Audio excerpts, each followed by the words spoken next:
তো সাকিব আল হাসানকে নিয়ে এত কথা, এত সমালোচনা কেন ভাই?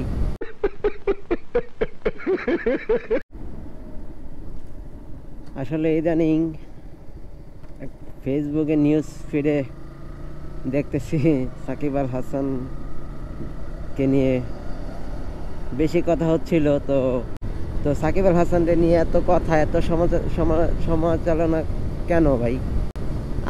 আরো কত বড় সেলিব্রিটি আছে, তারা তো ওই সময় পোস্ট করে নাই। তো একটা পোস্টেই যদি সব সমাধান হয়ে যায়, এটা কি হয় কখনো?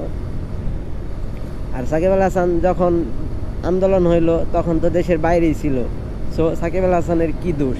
হয়তো সে একটা পোস্ট দিতে পারে নাই, কারণ তখন সে রাজনীতিতে জড়িত ছিল।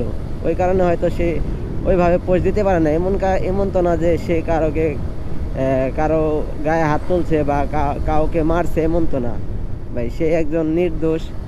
আর সে দেশের জন্য কি করছে এখন দেশের মানুষরাই বুঝতেছে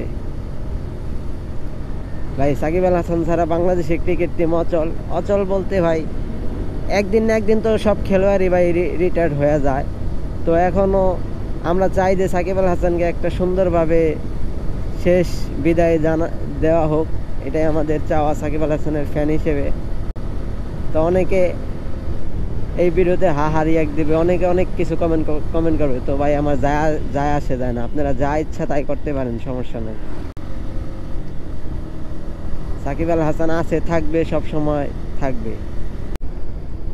আর আমরা বাঙালিদের কি বলবো, সারাদিন ফেসবুকে এই মানুষের ট্রল এগুলা নিয়েই থাকি।